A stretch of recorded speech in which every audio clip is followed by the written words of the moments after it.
Good evening प्यारे बच्चों। आज हम चैप्टर 3 ह्यूमन रिप्रोडक्शन बायोलॉजी में पढ़ने वाले हैं ओव्यूलेटरी फेज। इससे पहले हमने मेंस्ट्रुएशन साइकिल की दो फेजेस पढ़ी थी। पहला मेंस्ट्रुअल फेज, दूसरी फॉलिक्यूलर फेज और तीसरी है ओव्यूलेटरी फेज। ओव्यूलेटरी फेज का मतलब कि यहाँ पर ओव्यूलेशन होता है। सिंपल सा आप इसका अंदाज़ा लगा सकते हैं इसके नाम से ही। एग्ज़ाम में कई बार बच्चे भूल जाते हैं कि ओव्यूलेटरी फेज कौन सी थी, फॉलिकुलर फेज कौन सी थी।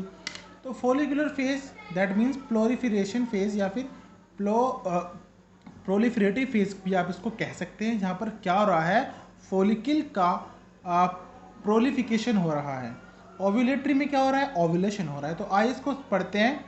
देखिए, जो मेन दो हार्मोन होते हैं हमारे, पिट्यूटरी हार्मोन जो कि एंटीरियर पिट्यूटरी लोब से निकलते हैं।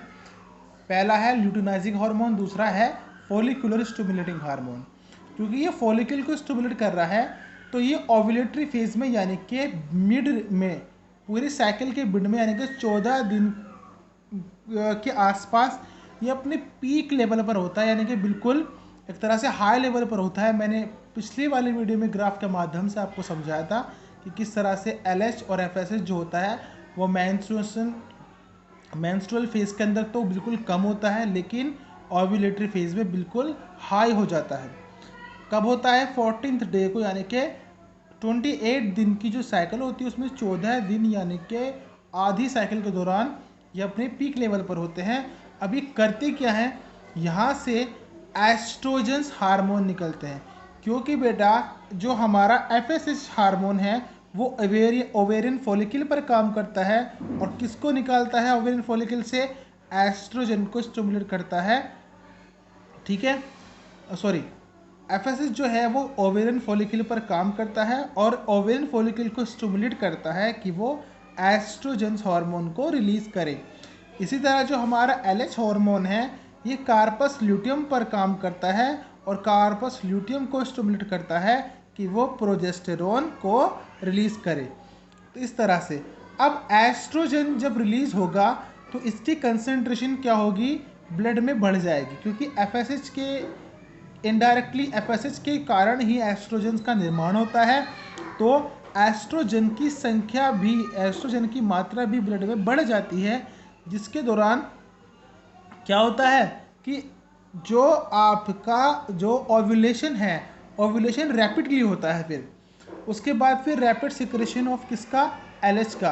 LH यानी कि ल्यूटिनाइजिंग हार्मोन, ये कहाँ से निकल रहा है, ये भी आपका पिट्यूटरी से निकल रहा है।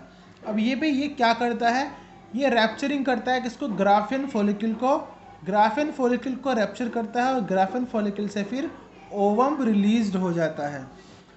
मेनली एटलीस्ट में आखिर में अंत में जो LH होता है वही कोज करता है किसको, ओव्यूलेशन को, क्योंकि LH जो है वो कार्पस ल्यूटियम पर यानी कि ग्राफियन फॉलिकल को स्टिमुलेट करता है कि वो प्रोजेस्टेरोन को निकाले और उसके बाद फिर क्या हो, आपका ओव्यूलेशन हो।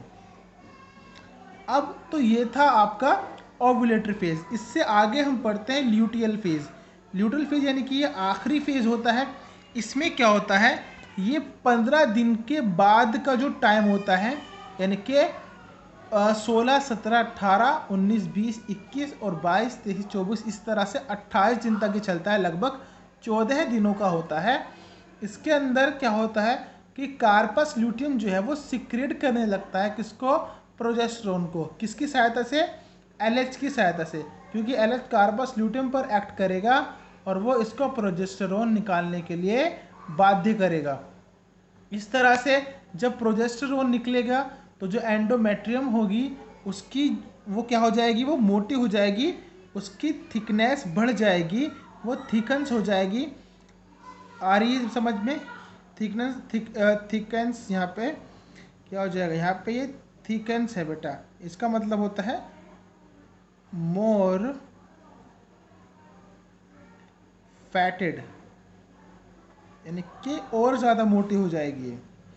उसके बाद जो यूटेराइन ग्लैंड्स होती हैं वो भी कैसी हो जाती हैं, सिक्रेटरी हो जाती हैं, और उस दौरान फिर क्या आता है, ब्लड आता है। क्या आता है, ब्लड आता है, क्योंकि यूटेराइन ग्लैंड्स और ब्लड वेसल्स लगातार जब बढ़ रहे होते हैं तो उसके दौरान क्या होता है, जो एंडोमेट्रियम है वो भी मोटी होती जाती है और एक टाइम पर उनमें जब तनाव आता है तो ब्लड वेसल्स भी रप्चर करती हैं और इस तरह से ब्लड बाहर की तरफ निकलता है। तो ये थी आपकी लास्ट ल्यूटियल फेज। तो इस तरह हमने 4 फेजेस के अंदर पढ़ी।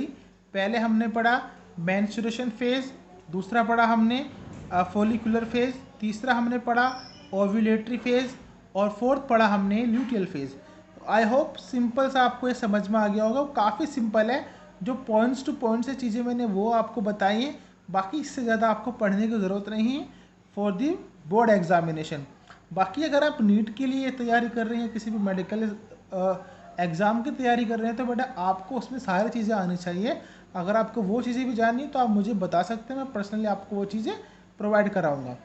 अब जो है यहाँ पर मेंस्ट्रुएशन फेज, मेंस्ट्रुअल साइकिल में जो हमारा लास्ट टॉपिक है वो है hormonal control of menstruation cycle या एमसी। अब इसमें हार्मोन कैसे कंट्रोल कर रहे हैं, हालांकि मैं ऊपर बता चुका हूँ जो हमारे मेन हार्मोन हैं वो कौन से हैं, वो आप हमारे 4 हार्मोन हैं और इस तरह से उनका ही हमें यहाँ पर दोबारा से उसको पढ़ना है।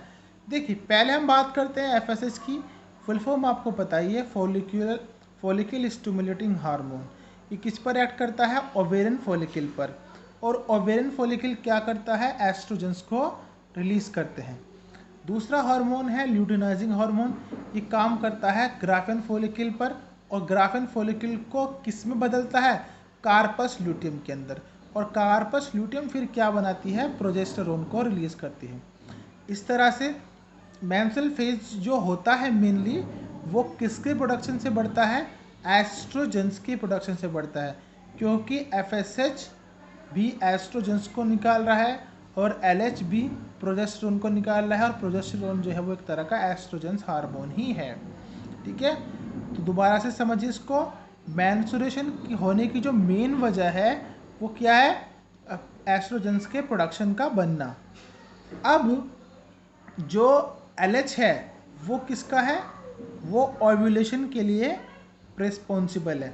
समझ रहे हैं ना, एलएच मेनली किसके लिए रिस्पॉन्सिबल है, ओव्यूलेशन के, क्योंकि ये कार्पस ल्यूटियम पर काम करता है या कार्पस ल्यूटियम में बदलता है ग्राफेन फॉलिकल को और फिर ओवा को बाहर निकलता है जिसको हम ओव्यूलेशन कहते हैं। इसीलिए ओव्यूलेशन के लिए जो जिम्मेदार हार्मोन है वो ल्यूटिनाइजिंग हार्मोन है। अब प्रोलिफरेटिव फेज ये किस पे होता है, ये एस्ट्रोजन की वजह से होता है, जब एफएसएच एस्ट्रोजन का निर्माण करती है थ्रू ओवेरियन फॉलिकल। समझ रहे हैं ना बात को, बहुत ज़्यादा सिंपल है। अब जो प्रोजेस्टेरोन होता है वो क्या करता है, वो सिक्रेटरी फेज में हेल्प करता है। किसमें, सिक्रेटरी फेज में, यानी कि सिक्रेशन करता है ये यूटेराइन ग्लैंड्स के अंदर और आपका ओवा को रिलीज करने में हेल्प करता है।